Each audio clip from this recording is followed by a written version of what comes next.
오늘은 공중 권세 잡은 자, 그런 제목으로 같이 말씀을 나누도록 하겠습니다.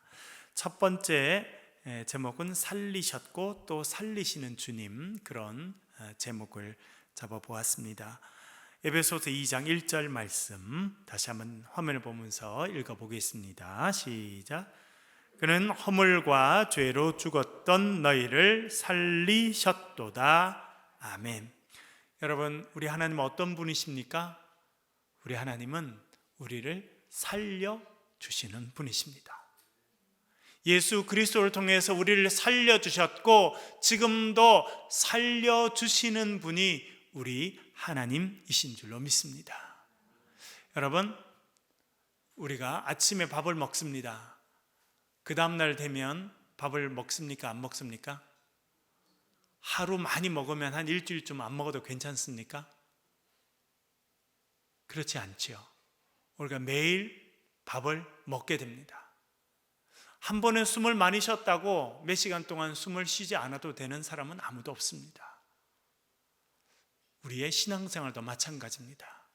예수 그리스도의 은혜로 하나님의 자녀가 되는 기쁨과 감격을 우리가 누릴 때가 있었습니다. 그렇게 하나님의 부르심을 받고 은혜를 체험하고 정말 하나님께서 나를 주님의 자녀로 삼아주셨구나 경험하는 때가 있습니다. 그것으로 끝나는 것이 아닙니다. 우리는 날마다 다시 살아나는 그런 은혜를 누려야 되는 그런 존재라고 하는 것을 기억하시길 간절히 바랍니다.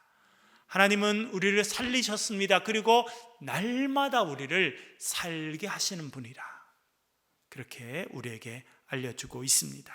특별히 여기서 그는 이라고 말합니다. 예수 그리스도, 우리를 위해 십자가 달리신 예수 그리스도, 우리의 구원자이신 주님을 말씀합니다. 허물과 죄로 죽었던 너희를 살리셨도다. 허물과 죄라고 하는 단어가 나옵니다.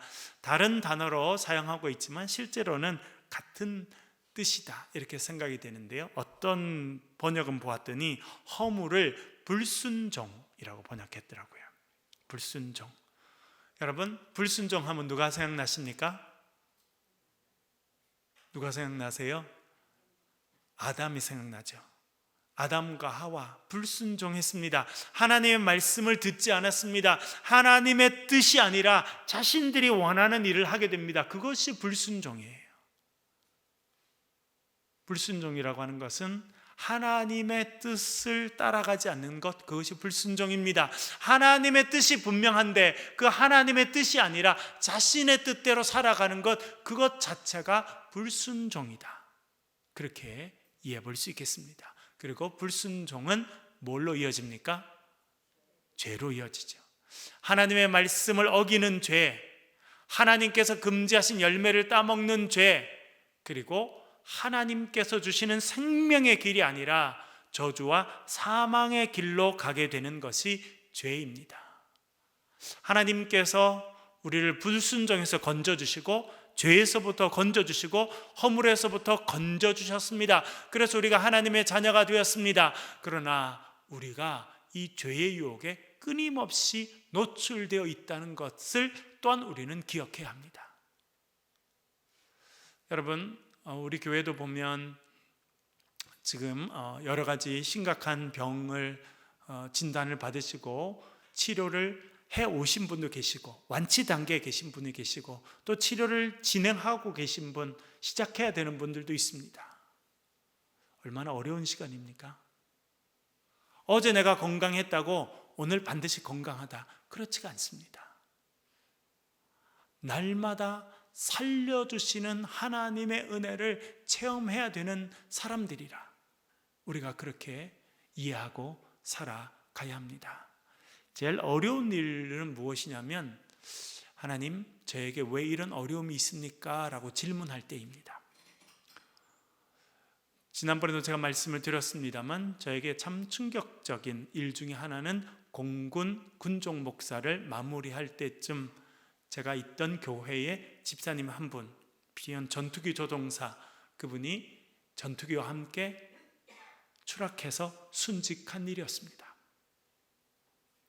그분 아내 27살이었습니다. 딸 6개월짜리가 있었습니다. 그 남편의 순직 소식을 제가 전달해야 했습니다. 저는 아마 그 장면을 평생 잊지 못할 것 같습니다.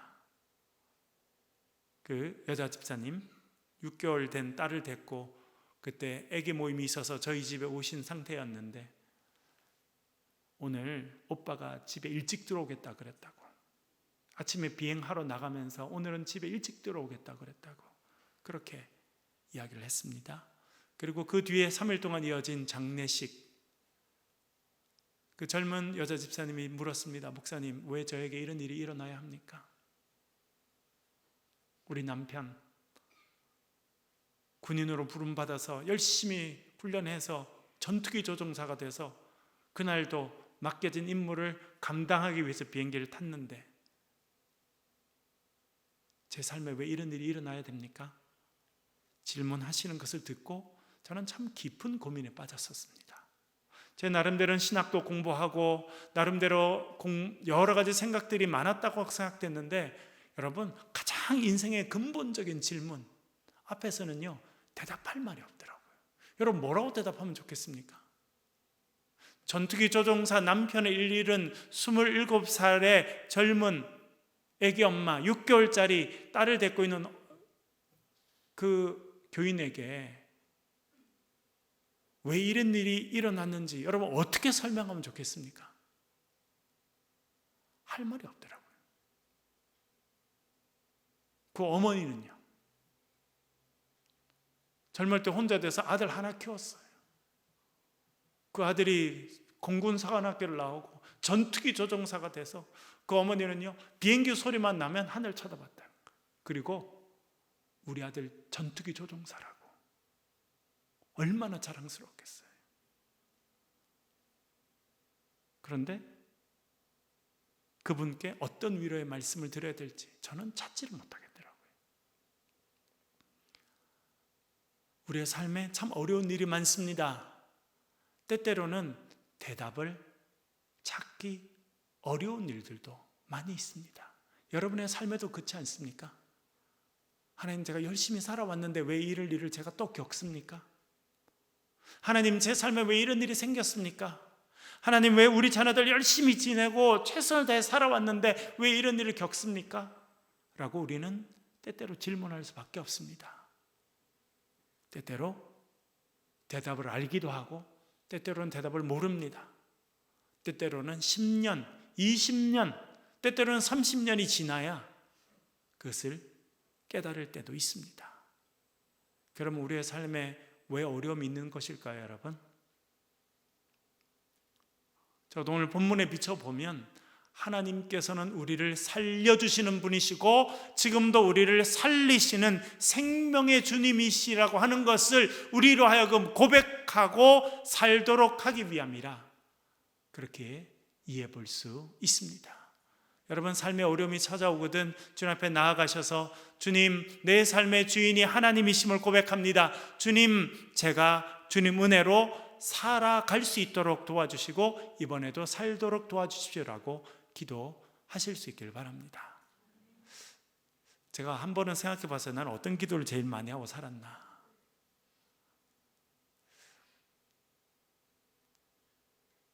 여러 가지 기도를 많이 했죠. 제가 대학 다닐 때는 공부를 잘하고 또 학비도 달라고 기도하고 유학도 가도록 기도하고 그래서 공부할 때는 하여튼 공부 잘 마치도록 기도하고 학교에 있을 때 목회하러 왔을 때 어떤 기도를 많이 했나. 제가 보니까 제가 자주 한 기도 중에 하나는 살려달라는 기도더라고요. 하나님, 저를 살려주십시오. 특별히 제가 죽을 일을 했을까요, 여러분? 그러진 않던데 삶에 제가 해결할 수 없는 문제들이 자주 다가오더라고요. 그럴 때 하나님, 저를 살려주십시오 라고 기도할 수밖에 없었습니다. 그럴 때 하나님께서 피할 길을 주시고 새로운 길을 열어주시고 내가 생각지 못했던 인생의 길로 인도해 주셔서 하나님의 생명을, 하나님의 구원하심을 체험하며 사는 인생이 되게 하시는구나. 그것이 참 감사하다, 그런 생각을 더 많이 하게 됩니다. 여러분, 우리가 죄와 허물로 인해서 죽을 수밖에 없었던 사람들입니다만 하나님께서 예수 그리스도의 십자가 보혈로 저와 여러분을 살려주셨습니다. 그 하나님께서 오늘도 저와 여러분을 살려주실 줄로 믿습니다. 죄와 허물이라고 하는, 허물과 죄라고 하는 단어를 가지고 찾아보았더니 어디가 나왔냐면 창세기 50장 17절이 똑같은 표현을 쓰고 있더라고요. 한번 읽어보겠습니다. 창세기 50장 17절 같이 읽겠습니다. 시작. 너희는 이같이 요셉에게 이르라. 내 형들이 내게 악을 행하였을지라도 이제 바라건대 그들의 허물과 죄를 용서하라 하셨나니 당신 아버지의 하나님의 종들인 우리 죄를 이제 용서하소서 하며 요셉이 그들이 그에게 하는 말을 들었을 때에 울었더라. 아멘. 어찌된 이야기냐면 요셉이 팔려갔잖아요, 여러분. 형들의 미움을 받아가지고. 그래서 팔아버렸으니 죽은 줄 알았는데 나중에 가뭄이 들어가지고 먹을 게 없어가지고 애굽까지 가서 제발 먹을 걸 좀 달라고, 우리한테 팔아달라고 머리 숙인 그 애굽의 총리 대신에 보니까 자기들이 죽이려고 했던 요셉이었던 거예요. 그 이야기는 다 아시죠. 그래서 결국 요셉이 자기 아버지와 자기 형들 모든 가족들을 다 애굽으로 데려왔습니다. 근데 형들은 늘 불안했어요. 자기들이 요셉을 죽이려고 했잖아요. 그런데 이제는 요셉이 권력의 중심에 앉아 있으니 늘 불안했습니다. 그래도 하나 위안은 아버지가 있는 거였습니다. 적어도 동생이 아버지가 있을 때는 우리를 건드리지 않겠지 생각했는데 그 아버지가 돌아가시게 됐습니다. 형들이 모여서 대책회의한 것 같아요. 어떻게 할까? 이제 아버지가 돌아가셨고 칼자루를 쥐고 있는 것은 우리가 팔아버렸던 요셉인데, 그래서 형들이 협의하고 머리를 짜내서 지금 요셉을 찾아와서 한 말이 17절입니다. 너희는 이같이 요셉에게 이르라. 아버지가 이렇게 말했다는 거예요. 사실인지 아닌지는 정확하게 잘 모르겠습니다만 하여튼 형들이 와서 그럽니다. 한 번은 아버지가 우리를 불러서 갔더니 아버지가 우리한테 이렇게 말씀하시더라. 내 형들이 내게 악을 행하였을지라도 이제 바라건대 그들의 허물과 죄를 용서하라 하셨나니. 아버지가 그랬다는 거예요. 그러니까 차마 자기들이 그렇게 하기는 좀 재미는 없었는지 좀 부끄러웠는지 자기들이 했다고는 안 하고 아버지가 사실 돌아가기 전에 우리를 불러가지고 이렇게 말하라고 했거든. 형들의 허물과 죄를 용서해달라. 그렇게 아버지가 부탁하셨다. 근데 재밌어요. 당신 아버지 하나님의 종들인 우리 죄를 이제 용서하라. 당신 아버지 하나님의 종들. 자기들이 하나님의 종들인지 저는 잘 모르겠어요. 그렇죠? 네, 본인들은 그렇게 표현했습니다. 이러나 저러나 하고 싶은 말은 우리의 허물과 죄를 용서해달라. 그것을 이야기하였습니다. 하매 요셉이 그들이 그에게 하는 말을 들었을 때 울었더라. 왜 울었을까요, 여러분? 왜 울었을까요? 하도 기가 차서 울었을까요? 아니, 이 사람들이 양심이 도대체 있는 건가 하고 울었을까요? 아마 형들은 도대체 어떻게 내 마음을 이렇게 모를까라고 답답해서 울었을 것 같아요. 아니 요셉이 형들인 줄 처음부터 알아봤는데, 그렇죠? 처음부터 양식 사러 올 때부터 형들인 줄 알아봤잖아요. 미워하는 마음이 있고 분한 마음이 있었으면 그때 그냥 칼로 쳐서 다 죽여버렸을 수도 있었을 텐데, 아버지를 모시고 오고 형들을 모시고 오고 가족들을 다 모시고 와서 아버지가 지금 돌아가실 때까지 잘 보호해오고 앞으로도 그렇게 할 건데 형들이 와가지고 우리 허물과 죄를 용서해달라, 우리를 죽이지 말아달라 그렇게 말하니 참 형들 내 마음 몰라도 진짜 모릅니다. 진짜 답답하네요. 아마 그래서 울지 않았을까 그런 생각을 해보게 됩니다. 여러분, 이렇게 우시는 분이 우리 성령님이십니다. 로마서 8장에 보면 성령이 말할 수 없는 탄식으로 우리를 위하여 친히 간구하시느니라. 왜 그래요? 왜 성령님이 탄식하실까요? 왜 우실까요, 여러분? 우리가 이 요셉 형들 같아서 그래요. 하나님은 우리를 용서하시고 우리에게 좋은 것을 주시고 우리를 회복시켜 주시고 하나님의 영광의 도구로 쓰시길 원하시는데요, 우리는 그에 대한 확신이 없어요. 그래서 두려움 가운데 살고 염려 가운데 살고 아무도 주지 않은 두려움과 염려를 떠안고 살아가거든요.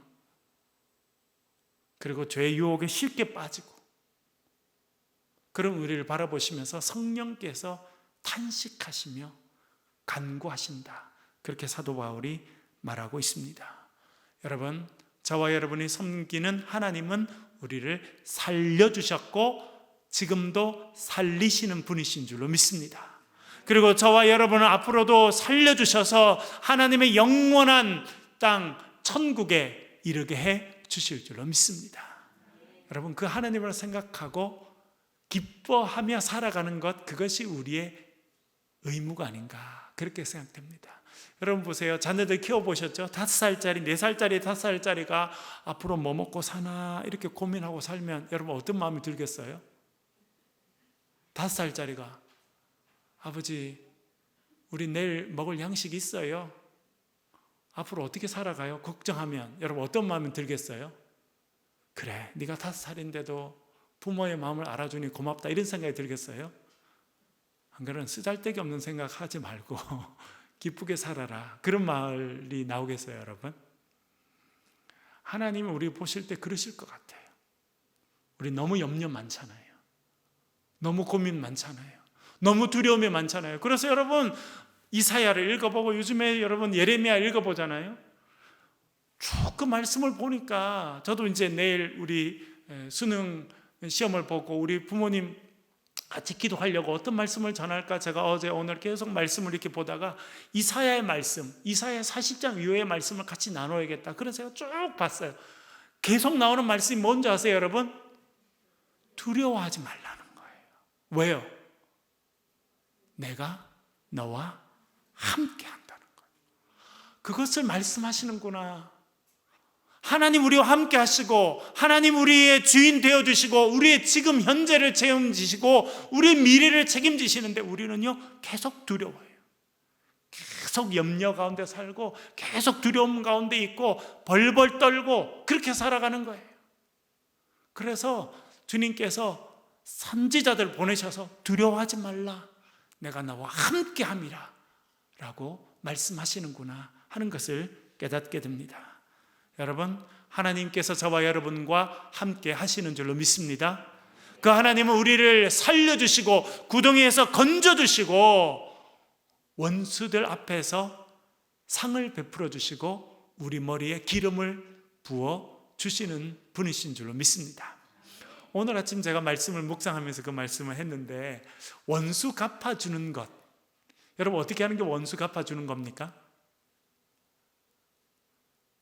아마 그걸 제일 많이 경험했던 사람 중에 한 사람이 다윗이었던 것 같아요. 다윗은 죽이려는 사람이 워낙 많았잖아요, 여러분. 사울 왕부터 비롯해가지고 나중에는 자기의 부하들도, 그렇죠? 심지어 나중엔 자기 아들도 자기를 죽이려고 그랬잖아요, 그렇죠? 얼마나 참 삶이 어렵고 힘들어요. 그리고 그를 미워하는 사람들도 참 많고 원수들도 많았을 텐데, 그는 하나님께서 원수 갚아주시는 방법을 어떻게 표현합니까? 주께서 내 원수의 목전에서 내게 상을 차려주시고 기름으로 내 머리에 부으셨으니 내 잔이 넘치나이다. 얼마나 멋진 복수예요, 여러분. 원수 뭐 뺨을 친다고 복수가 제대로 되겠습니까? 그 사람 집을 완전히 무너뜨린다고 그게 뭐 복수가 되겠습니까, 여러분? 또 다른 원한과 또 다른 미움의 시작이 될 뿐이죠. 그런데 다윗이 경험한 하나님의 갚아주시는 복은, 원수 갚아주시는 것은요, 원수들 앞에서 잔치상을 베풀어 주시는 거예요. 우리 머리에 기름을 부어주시고 우리의 잔이 넘쳐서 그 넘치는 잔이 주위에게로 흘러가서 심지어 우리의 원수에게라도, 우리를 미워하는 사람에게라도 우리를 통해서 하나님의 은혜가 넘쳐나는 것, 그것이 정말 하나님께서 보복해 주시고 갚아주시는 길이구나, 그것을 다윗이 깨닫고 살았구나. 제가 오늘 아침 말씀을 묵상하면서 그것을 깨닫게 됐습니다. 여러분, 답답한 일 많죠. 힘들게 하는 사람들도 많고, 여러분 원수 갚을 일도 실제로는 있을 거예요. 그러나 하나님께서 여러분들을 다윗처럼 원수들 앞에서 잔치상을 베풀어 주시고, 여러분의 가정에, 여러분의 자녀 위에, 여러분의 삶에 축복의 기름을 부어주시고 잔이 넘쳐서 하나님의 축복의 통로로 쓰임받는 그런 인생으로 살아가실 수 있기를 간절히 바랍니다.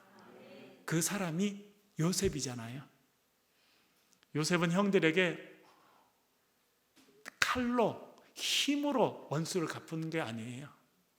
하나님의 은혜를 덮어주는 것으로, 칠 수 있지만, 힘이 있지만, 자기 손에 칼이 쥐어져 있고 자기 한마디로 형들을 멸할 수 있지만 그 형들을 보호해주고 도와주고, 형들에게 말하잖아요. 형들 걱정하지 마십시오. 형들의 자식들도 제가 다 먹이겠습니다. 그것이 원수들 앞에서 잔치를 베풀어 주시는 그런 하나님의 은혜가 아닌가 생각됩니다.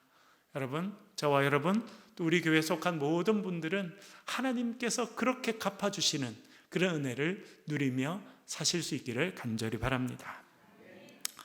그런데 어려움은 무엇이냐면 공중 권세 잡은 자가 있다는 것입니다. 그래서 두 번째는 그 부분을 살펴보겠는데요. 에베소서 2장 2절, 3절 우리 말씀을 같이 한번 읽어보겠습니다. 읽겠습니다. 시작. 그때 너희는 그 가운데서 행하여 이 세상 풍조를 따르고 공중의 권세 잡은 자를 따랐으니 불순종의 아들들 가운데 역사하는 영이라. 전에는 우리도 다 그 가운데서 우리 육체의 욕심을 따라 지내며 육체와 마음에 원하는 것을 하여 다른 이들과 같이 본질상 진노의 자녀이었더니. 아멘. 우리도요, 원래는 진노의 자녀들이었다는 겁니다. 하나님의 긍휼의 자녀가 아니고요, 진노의 자녀들. 그렇죠? 왜 그러냐면 2절에 이렇게 써놨습니다. 그때 너희는 그 가운데서 행하고. 그 가운데서 행한다는 게 어디에서 행한다는 겁니까? 그 뒤에 써놨어요. 이 세상 풍조를 따르고. 그러니까 세상에서 하는 질서들을 그대로 따라가는 것, 그것이 뭐 하는 거냐면 공중 권세를 잡은 자를 따랐으니. 지금 불순종의 아들들 가운데 역사하는 영이라. 좀 해석하기가 쉽지 않습니다만 연결은 돼 있죠, 여러분. 너희들이 그 가운데로 행했다. 그 가운데로 행했다고 하는 것은 세상의 풍조를 따라갔다는 건데, 세상의 풍조를 따라가다 보니까 뭘 따르게 됐냐면 공중 권세 잡은 자를 따라가게 됐다는 거예요. 그래서 빛의 자녀가 아니라, 여기 나오는 불순종의 아들들의 반대말은 빛의 자녀들입니다. 에베소서 또 5장, 6장에 가면 나오게 되는데요, 빛의 자녀들이 아니라 불순종의 자녀들처럼 살아갔다는 겁니다. 왜냐하면 불순종하는 아들들 가운데 역사하는 거짓의 영, 죽음의 영에 붙잡혀 살아갔다는 겁니다. 공중권세 잡은 자는 죽음의 영을 말합니다. 사탄을 말하는 것이고 어두움의 영을 말하는 것입니다. 그것을 따라가면 어떻게 되느냐? 3절에 보면 우리도 다 그 가운데서 우리 육체의 욕심을 따라 지내며 육체와 마음에 원하는 것을 하였다는 것입니다. 그래서 결국은 진노에 이를 수밖에 없는 그런 인생을 살아갔다는 것입니다. 제가 목회하면서 어떤 분을 만났습니다. 그분이 그러시더라고요. 예전에 자기 아들이 공부를 아주 잘했는데 고등학교 다닐 때 몸이 좀 안 좋아가지고 공부를 잘 계속 하지 못하고, 그러다가 조금 곁길로 나가서 안 좋은 애들이랑 어울리게 됐다는 겁니다. 좋은 신앙 집안에서 태어나서 잘 자란 아이인데 그 아이가 곁길로 나가게 됐다는 거예요. 그래서 제가 생각을 참 많이 했다는 거예요. 얘가 그래도 적어도 대학은 나와야 될 텐데 어떻게 하면 좋을까 생각했다는 거예요. 옆에 사람들이 방법을 알려줬다는 거예요. 그래서 잘 아는 분을 통해서 모 대학 교수님을 만났다는 거예요. 현금을 이만큼 집어줬다는 거예요. 그래서 우리 애가 대학 갈 수 있는 길을 알려달라. 그래서 입시곡을 하나 받았다는 거예요. 그래서 그것만 연습시켰다는 거예요. 그리고 또 봉투를 갖다 주고, 그래서 시험 보는 분들이 수십 년 전 이야기입니다, 여러분. 수십 년 전, 아주 오래전. 그래서 걔가 대학을 가게 됐다는 거예요. 나중에 유학도 가게 됐다는 거예요. 그래서 뭐 그런 이야기를 하셔서 제가 듣고 나니까 여러 가지 생각이 들더라고요. 요즘에 여러분 얼마나 그런데 민감합니까? 요즘에 아빠 찬스, 엄마 찬스 뭐 이렇게 해가지고, 하여튼 요즘에는 뭐 그런 입시 관련된 그런 비리들 뭐 그런 것들로 인해서 뭐 잘 나가던 사람들도 다 뭐 그 자리에서 내려오고 감옥에 들어가고. 그런데 제가 어떤 생각이 들었냐면, 이분은 아주 젊을 때부터 신앙생활을 열심히 해오셨는데 신앙생활과 세상 길 사이를 왔다 갔다 하셨구나 하는 생각이 들었어요. 그분이 그래요. 목사님, 그때는요 그런 일이 많았다는 거예요. 저는 그 당시를 안 살아봐서 모르겠습니다만 그런 일이 있었겠죠. 그렇죠? 그때 뭐라고 그런 비리가 없었겠습니까? 그런 걸 뭐 하고 누군가에게 금전적으로 보상을 하고 이렇게 하고 그렇게 하는 사람이 있으니, 더 한 사람도 있었으니 나는 뭐 그래도 양반이다 이렇게 생각하고 지냈을 수도 있다고 생각됩니다. 그런데 오늘 딱 말씀해 보면요, 너희가 이 세상 풍조를 따르고, 세상 사람들이 그렇게 하니까 나만 그러나, 돈 있고 힘 있는 사람은 옛날에 다 그렇게 하고 살았지 뭐 라고 말하는 것은 세상 풍조 따라 살아가는 거예요. 여러분, 우리가 새창조교회를 시작하고 지금까지 기도하고 있는 가장 중요한 기도 제목은 무엇입니까? 어떤 교회가 되길 원하는 겁니까? 아주 화려한 건물을 갖는 교회가 되길 원합니까? 아주 그냥 예산이 몇백억 되는 그런 교회가 되길 원합니까?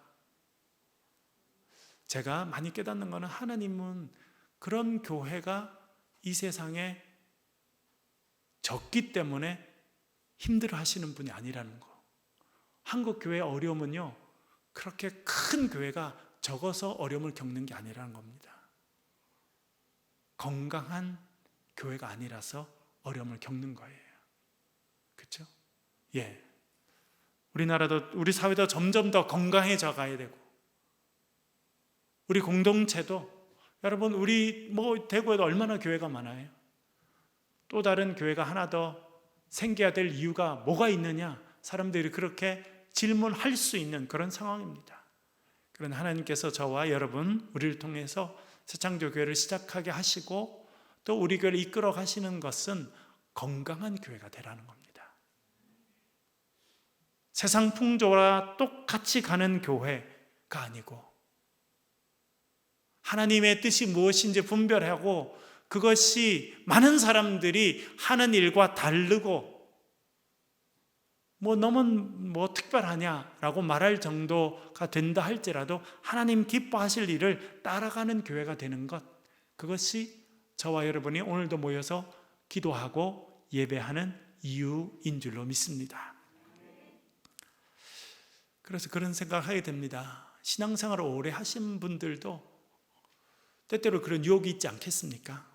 특별히 자식 문제는 여러분 얼마나 어렵고 힘든 일이에요. 그리고 뭐 나만 특별히 그러나 세상에 많은 사람들이 그 당시엔 그렇게 했는데, 참 그런 부분에 우리가 지혜가 필요하고 용기가 필요하다 이렇게 생각이 됩니다. 뭐 이렇게 하는 방법이 있고 저렇게 하는 방법이 있다. 그렇게 할지라도 그것이 신앙적인 양심에 맞지 않으면 하지 않겠습니다 라고 이야기할 수 있는 것이 지혜고 용기일 것입니다.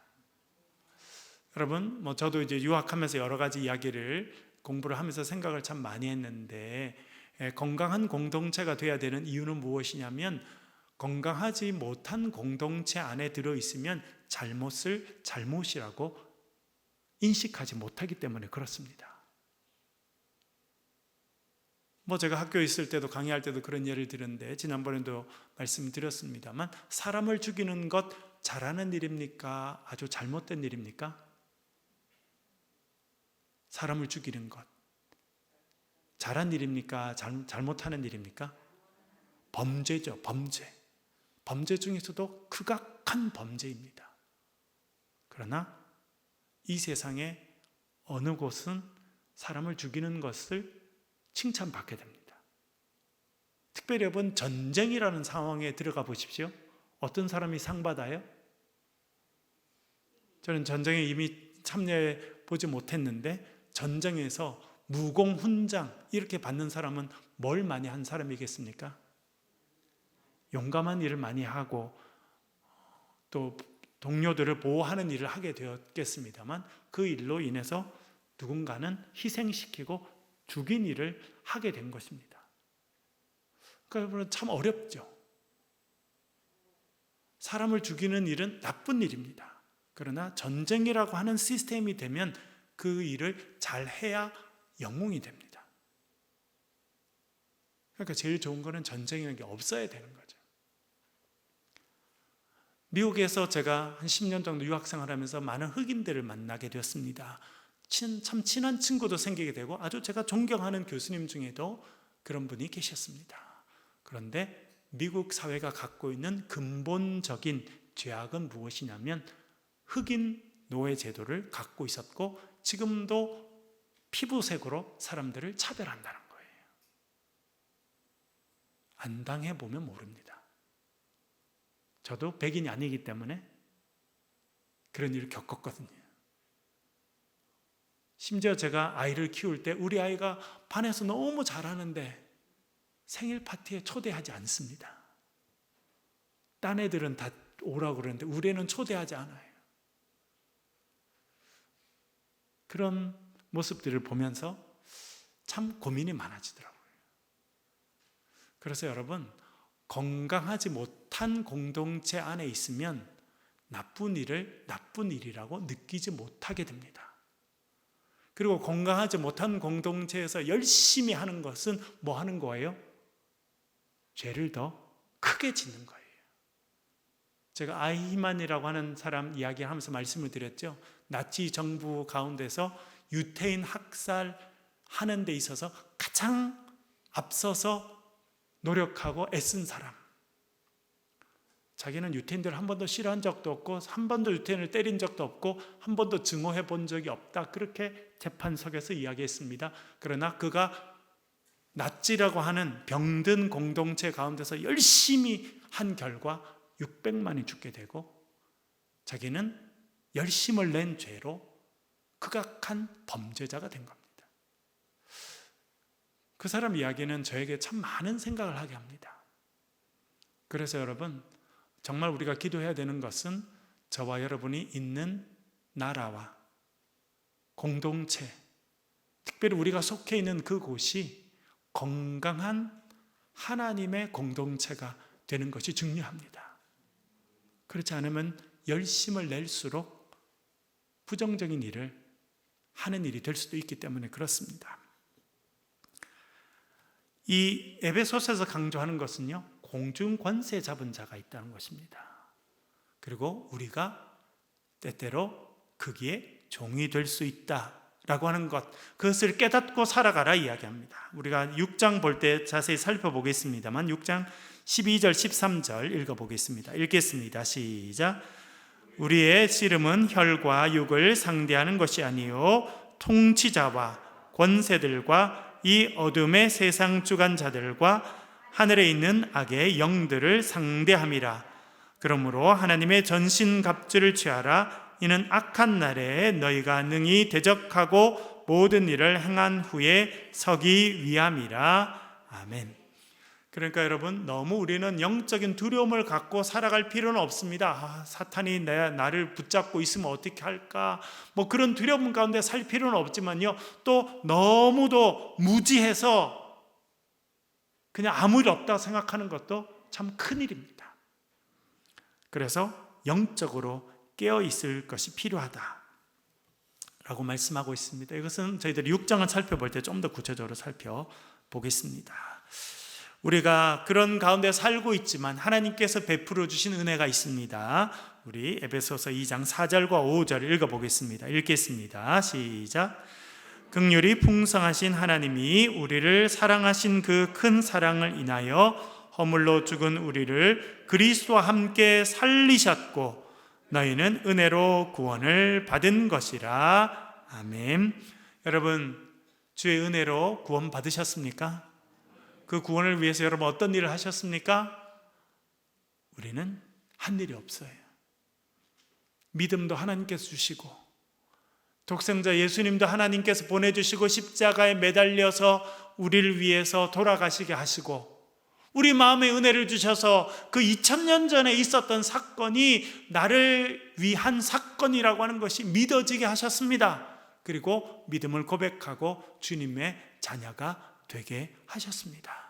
그것을 은혜라고 말합니다. 은혜는요, 내가 뭔가를 한 것이 없지만 나에게 주어진 것, 그것이 은혜라는 것입니다.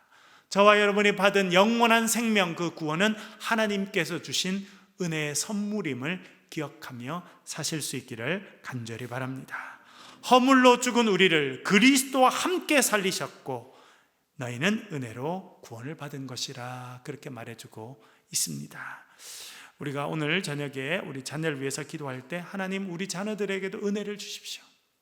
특별한 자격을 갖추지 못하고 어떤 능력이 없어도 하나님께서 거저 부어주시는 은혜를 입는 자녀들로 또 살 수 있도록 도와주십시오라고 기도하시길 간절히 바랍니다.